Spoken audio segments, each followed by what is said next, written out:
First நம்ம பண்ண போகிறது ஃபிஷ் ஃப்ரைக்கான மசாலா தான் ரெடி பண்ணுறேன். அதுக்கு வந்து ஒரு ஹோல் பூண்டை வந்து லைட்டாக மேலே இருக்க தோல் மட்டும் நீக்கிட்டு அதை அப்படியே நம்ம வந்து போட்டுக்கிறேன். போட்டு அது கூட வந்து ஜீரகம் மிளகுத்தூள் 1 ஸ்பூன் போட்டுக்கிறேன்.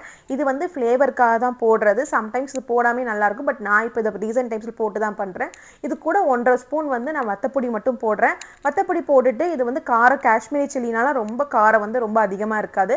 ஸோ அதனால் கூட கொஞ்சம் போட்டுக்கிறேன். அப்போ கலர் பார்க்க அழகாக இருக்கும். கொஞ்சம் காரம் வந்து கொஞ்சம் ஹெவியாக இருந்தால் நல்லா இருக்கும்னால 1.5 ஸ்பூன் போட்டுக்கிறேன். அது கூட கொஞ்சம் சால்ட்டு போட்டுக்கிறேன். போட்டுட்டு இதை வந்து நல்லா பேஸ்ட் பதத்துக்கு அரைச்சிக்கோங்க. கொஞ்சம் தண்ணி வேணால் விட்டுக்கோங்க. அப்படின்னா தான் உங்களுக்கு வந்து நல்லா தேய்க்கிறதுக்கு நல்லாயிருக்கும். மைல்டாக ஒரு தெளித்து அரைங்க. அதை வந்து நல்லா ஈவனாக ஸ்ப்ரெட் பண்ணி ஒவ்வொரு வீணாக எடுத்து ஸ்ப்ரெட் பண்ணால் தான் நல்லா உங்களுக்கு மசாலா இறங்கியிருக்கும். ஸோ இது எல்லாமே நல்லா இப்போ க்ளீன் பண்ணி வச்சதை வந்து நல்லா நீங்கள் அப்ளை பண்ணிவிட்டு மசாலா தேய்ச்சி அப்ளை பண்ணிவிட்டு இது கூட வந்து ஒரு 1/2 லெமன் மட்டும் பிழிஞ்சு விட்டுக்கோங்க. அதை நான் ஆட் பண்ண மறந்துட்டேன் வீடியோவில். ஸோ நான் லெமன் ஆட் பண்ணியிருந்தேன். கொஞ்சம் நல்ல அப்சார்ப்ஷன் இருக்கும்.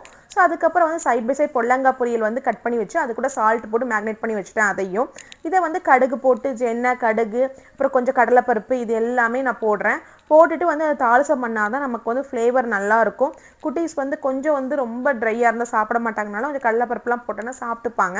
அதனால் கடலைப்பருப்பு கொஞ்சம் வெங்காயம் அப்புறம் வந்து கொஞ்சம் கருவேப்பிலை போட்டு இதெல்லாம் போட்டுட்டு அதுக்கப்புறம் வந்து காய்கறி போட்டு நம்ம கட் பண்ணி வச்சுருக்க வெஜிடபிள் போட்டு மஞ்சப்பொடி போட்டு இது கூட மத்தப்பொடி போடுவாங்க. நான் மத்தப்பொடி போடல, மிளகாய் போடுறேன்.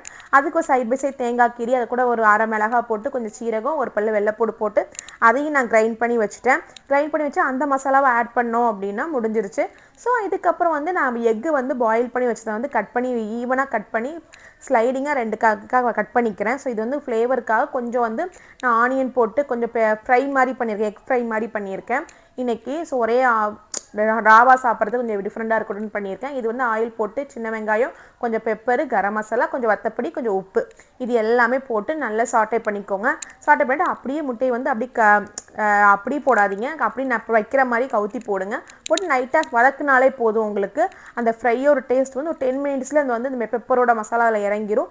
க்ரன்ச்சியாக நமக்கு அந்த ஆனியன் வந்து நல்லாவே தெரியறதுனால சாப்பிடும்போது சூப்பராக இருக்கும். ரா எக்குக்கு வந்து பெப்பர் போட்டு சாப்பிடுவாங்க என்னோட ஹஸ்பண்டு. ஸோ அதுக்கு வந்து ஃபார் சேஞ்ச் நம்ம இப்படி பண்ணி கொடுத்தா நல்லாயிருக்கும் அப்படின்ட்டு தான் இன்றைக்கி நான் இப்படி பண்ணியிருக்கேன். ஸோ சூப்பராகவே வந்துருந்துச்சு இந்த மாதிரி டிஷ்ஷு. ஸோ இதுதான் நம்மளோட அவுட்புட்டு. ஃபிஷ் ஃப்ரைக்கு நம்ம ஆட் பண்ணல.